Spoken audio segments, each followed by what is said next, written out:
रात का सन्नाटा हर ओर फैला हुआ था। गांव के सभी लोग अपने घरों में चैन की नींद सो रहे थे। लेकिन वही गांव के बाहर एक पुरानी हवेली में कुछ ऐसा था जो किसी को चैन की सांस नहीं लेने दे रहा था। वह हवेली, जिसे लोग सत्य का दर्पण कहते थे, किसी को नहीं पता था कि इसका नाम ये क्यों पड़ा, लेकिन ये पक्का था कि इस हवेली के अंदर कुछ ऐसा था जो बाहर के दुनिया से छिपा हुआ था। रघु, एक निडर और जिज्ञासु युवक, ने तय किया कि वह उस हवेली के रहस्य को उजागर करेगा।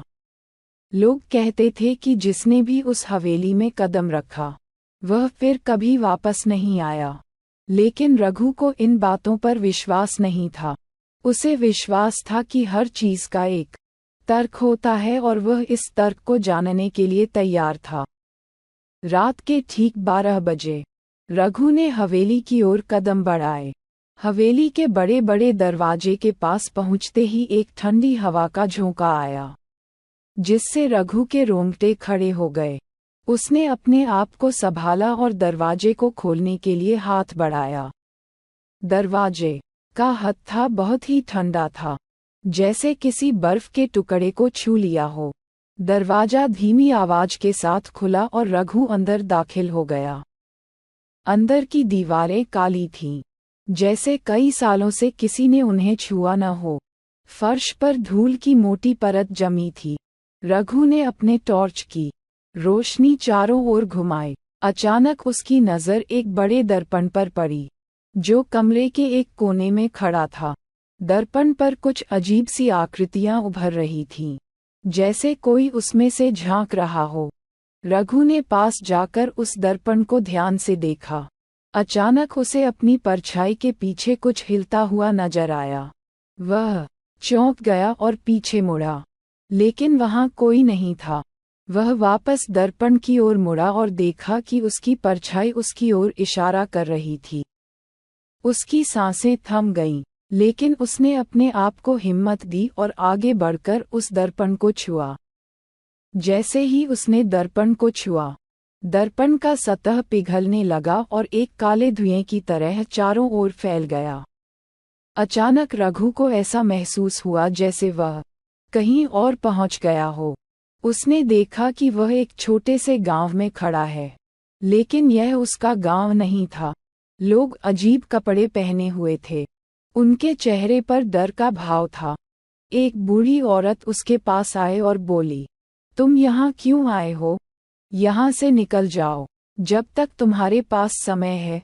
रघु ने उससे पूछा, ये कौन सी जगह है और ये दर्पण मुझे यहाँ क्यों लाया है? बूढ़ी औरत ने उसकी बात का उत्तर नहीं दिया और धीरे धीरे गायब हो गई। रघु ने गांव के बीचों बीच एक बड़ा पेड़ देखा। पेड़ के नीचे एक ताबूत रखा हुआ था। उसे समझ में नहीं आ रहा था कि क्या हो रहा है, लेकिन उसकी जिज्ञासा उसे ताबूत के पास ले गई। उसने ताबूत का ढक्कन उठाया और उसके अंदर एक चिट्ठी देखी।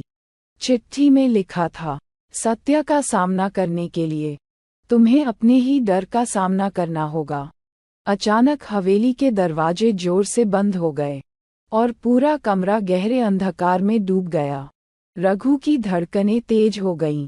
उसे एहसास हुआ कि इस हवेली में फंस गया है। उसने जैसे ही दर्पण की ओर देखा, उसकी परछाई उसमें से निकलकर बाहर आ गई और उसके सामने खड़ी हो गई। वह परछाई रघु से कुछ कह रही थी, लेकिन उसकी आवाज सुनाई नहीं दे रही थी। रघु ने डरते हुए उससे पूछा, तुम कौन हो? परछाई ने धीरे धीरे उसकी ओर देखा और बोली, मैं वही हूँ जो तुम बन सकते हो, यदि तुमने सत्य का सामना नहीं किया। रघु को कुछ समझ में नहीं आ रहा था। उसने जोर से चिल्लाया, मैं इस झूठी दुनिया में नहीं रहना चाहता। मुझे यहाँ से बाहर निकलना है। उद्धरण चिन्ह। परछाई ने ठंडी हंसी के साथ कहा, ये सत्य है रघु, तुम इस समय अपने भीतर के अंधेरे में फंसे हुए हो।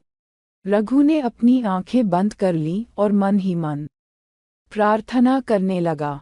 उसे अपनी माँ की बातें याद आने लगीं, जिन्होंने हमेशा कहा था कि सत्य के मार्ग पर चलो, चाहे वह कितना भी कठिन क्यों न हो।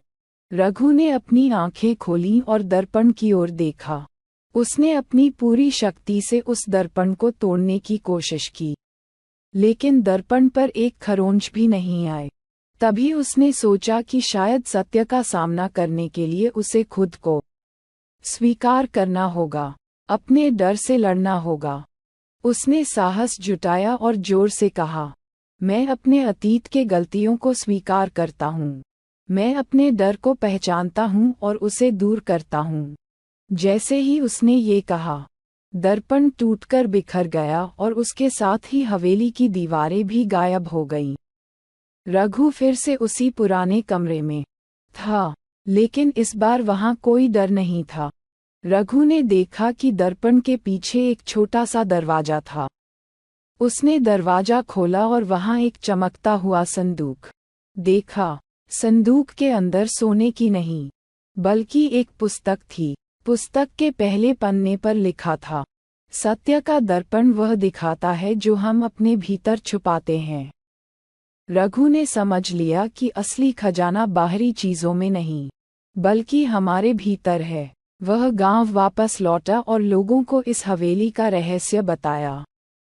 वह जानता था कि जीवन में सबसे बड़ा खजाना सत्य है, और सत्य का सामना करना ही सबसे बड़ी चुनौती होती है। नैतिक सत्य का सामना करना कठिन होता है, लेकिन यही जीवन का सबसे बड़ा खजाना है। जो अपने भीतर के डर को पहचानकर उससे लड़ता है, वही सच्चे खजाने का मालिक होता है।